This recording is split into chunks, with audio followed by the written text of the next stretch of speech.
All right, we are about to dive into the absolutely wild and, let's be honest, often shocking world of animal reproduction. And I promise you, it's going to completely change the way you look at nature. You know, if you've ever thought that human dating is some kind of complex, high-stakes game, you're not wrong. But believe me when I say it could be so much weirder. Because, you see, when the actual survival of your species is on the line, evolution gets, well, it gets really creative. The animal kingdom has cooked up strategies that are more brutal, more bizarre, and frankly, more brilliant than anything we could ever dream up. Let's start with an animal that looks, deceptively cute. So let's talk about meerkats. You probably picture them as this happy, cooperative little family, right? But the reality? Oh, the reality is a lot closer to a ruthless royal court. Think Game of Thrones, but in the desert with more digging. Okay, take a look at this number. 20%. What do you think that could possibly be? The success rate of a hunt, maybe? How much of their day they spend just sunbathing? No, not even close. That's right.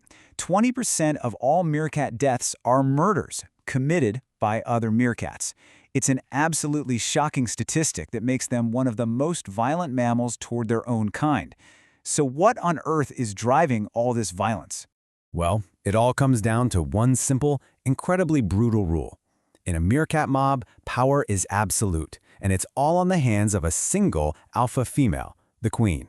Her word is law, and she enforces a total monopoly on who gets to have babies. This isn't just about being the boss, it's a full-on genetic dictatorship. And her methods for keeping this power are just pure tyranny. If another female even dares to give birth, the queen's response is swift and it is vicious. Step 1, she kills the rival's pups. Step 2, and this is where it gets really dark, she will often eat them. Then she banishes the grieving mother, which is pretty much a death sentence in the wild. But here's the final cruel twist. She might let the banished female come back, but only if she serves as a wet nurse for the queen's own children. It is just ruthless evolutionary efficiency at its most extreme. And this is exactly what makes them, as one source so brilliantly put it, baby-faced terminators. It's the ultimate contradiction, right? This cute, cuddly face hiding one of the most violent and tyrannical societies in the entire animal kingdom. Okay, so if meerkats represent one evolutionary extreme, using violence to control who gets to reproduce, our next animal completely flips that script. Let's talk about the bonobo, one of our closest relatives who has a much different way of keeping the peace. You know, every social species has to deal with the same basic problem. How do you manage conflict and tension in the group? Well, the bonobo's answer is pretty unique. Instead of fighting for the right to mate, they use mating to stop fights from ever even starting. For bonobos, physical intimacy is literally the social glue that holds their entire world together. It's not just about making more bonobos, it's how they say hello, how they end arguments, how they share food, celebrate a good hunt, and even how they comfort a friend who's feeling down. It's their #1 tool for keeping things harmonious. It's a total inversion of the meerkat strategy, isn't it? Meerkats use violence to control mating, bonobos use mating to control violence. It kind of makes you think, maybe love can solve everything. Now, let's go from social dynamics to pure biology. So we've seen some wild social solutions, but what about biological ones? Let's turn to one of the most famous fish in the sea. Thanks to a certain movie, we all know the clownfish, but let me tell you, their real family life is way stranger than fiction. Their entire social structure is built on one single mind-bending fact. Every clownfish on the planet is born male. No exceptions. So you gotta ask, if there are no females at birth, how does the species even continue? A clownfish community lives in a really strict hierarchy. The biggest and most dominant fish is the group's one and only female. The second biggest is the only breeding male, and he's a great dad. He takes care of the eggs and everything. But here is the incredible part. If the female dies, the breeding male doesn't go find a new mate. He becomes the new mate. He physically transforms from male to female.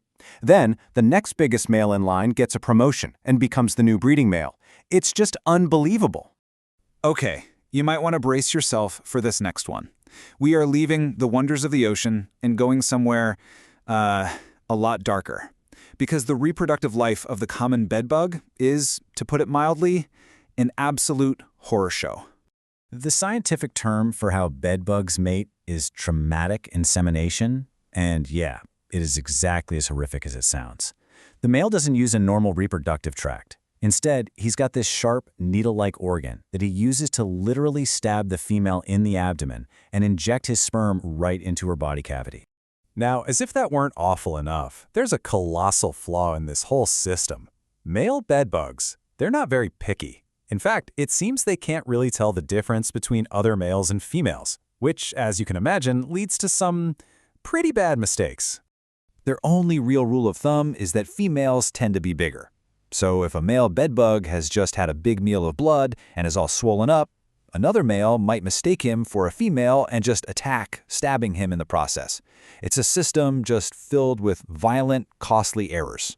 But here's the crazy evolutionary twist. Despite all the brutality, despite the risk of fatal injury, this method is shockingly effective. Which brings us to our next number, 300. From a single one of those violent encounters, a female bedbug can lay around 300 eggs. It's just a stark reminder that in nature, successful does not always mean nice. All right, for our last example, we're looking at a species that solved the whole problem of mating in the most extreme way imaginable. They just got rid of males entirely. Everybody, meet the whiptail lizard of the American Southwest. This entire species is female. They reproduce through a process called parthenogenesis. Basically, they create little clones of themselves. No males needed, thank you very much. And yet, scientists have seen them engaging in mating behavior with each other. So that raises the big question you see right here. Why on earth would they do that? What's the point? The answer, it turns out, is all about hormones.